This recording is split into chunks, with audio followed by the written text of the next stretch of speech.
रूसी तेल पर अमेरिकी राष्ट्रपति डोनाल्ड ट्रंप की धमकियों के बाद और प्रतिबंधों के बाद अब भारत भी एक्शन में आ गया है। आपको बता दें कि भारतीय तेल कंपनियों की रूसी तेल पर निर्भरता अब कम होती दिख रही है। ताजा अमेरिकी और यूरोपीय प्रतिबंधों के बीच इंडियन ऑयल कॉर्पोरेशन ने सोमवार को साफ कहा कि वह सभी लागू अंतर्राष्ट्रीय प्रतिबंधों का पालन करेगी। कंपनी के चेयरमैन अरविंदर सिंह साहनी ने कहा कि हम अंतर्राष्ट्रीय समुदाय द्वारा लगाए गए सभी प्रतिबंधों का पालन करेंगे। हालांकि इस बात से भी उन्होंने इनकार किया कि फिलहाल आईओसी यानी इंडियन ऑयल कॉर्पोरेशन रूस से कितना तेल खरीद रही है।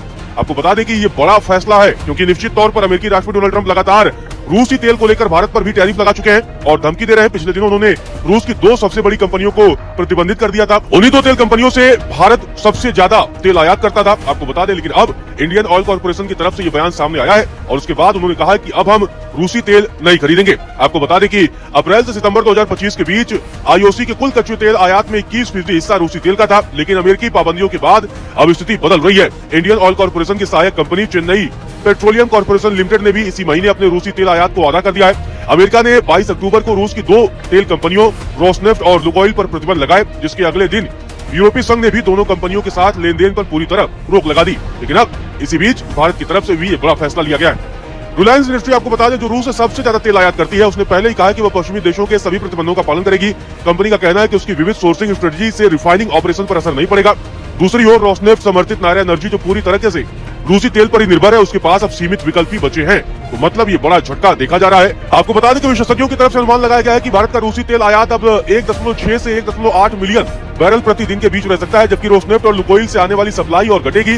भारतीय रिफाइनर अब कोलंबिया, कनाडा और मिडिल ईस्ट से तेल आयात बढ़ा रहे हैं। अब बड़ा बदलाव क्यों है, ये समझना भी जरूरी है। दरअसल भारत ने 2022 से रूसी तेल पर छूट का खूब फायदा उठाया था, लेकिन अब प्रतिबंधों और घटती छूट के कारण कंपनियां वैकल्पिक सप्लाई की ओर बढ़ रही हैं। ऊर्जा विश्लेषकों का मानना है कि यह कदम भारत के कूटनीतिक और कारोबारी संतुलन को बनाए रखने की भी रणनीति है, लेकिन निश्चित तौर पर ये एक बड़ा अपडेट है। आपको बता दें कि इससे पहले अमेरिकी राष्ट्रपति डोनाल्ड ट्रंप रूस और यूक्रेन युद्ध के बीच लगातार रूसी तेल का जिक्र करते रहे। अमेरिका ने भारत पर 25% का एक्स्ट्रा टैरिफ इसीलिए लगाया था क्योंकि भारत रूसी तेल का आयात करता है और भारत के अलावा चीन समेत कई देशों पर भी ज्यादा टैरिफ लगाने की वजह यही थी। तो अब अमेरिका ने ये बड़ा फैसला लिया। रूस की दो बड़ी तेल कंपनियों पर उन्होंने प्रतिबंध लगाया। उन्हीं प्रतिबंधों के बाद अब भारत ने भी रूसी तेल आयात अब घटाया है। आपको बता दें कि भारत अभी भी अपने कुल कच्चे तेल आयात का 33% हिस्सा रूस से खरीद रहा है, लेकिन तमाम रिपोर्टों की माने तो नवंबर के अंत के बाद यह हिस्सेदारी घटने की पूरी संभावना है। भारतीय रिफाइनर कंपनियां अब मिडिल ईस्ट और अमेरिका से तेल खरीदने की ओर बढ़ रही है। इसने कई तरह के सवाल भी खड़े कर दिए हैं। सबसे बड़ा सवाल तो यही है कि अगर भारत ने रूस से तेल खरीद घटा दी या बिल्कुल बंद कर दी तो इसका असर क्या पड़ेगा। एक रिपोर्ट के मुताबिक रूस के तेल पर मिलने वाली $1.8 से $2.2 प्रति बैरल की छूट की वजह से इसका सीधा असर भारत की जीडीपी पर 0.04% होगा, लेकिन ग्लोबल तेल की कीमतों में बढ़ोतरी की वजह से अप्रत्यक्ष असर ज्यादा महत्वपूर्ण होने के आसार हैं।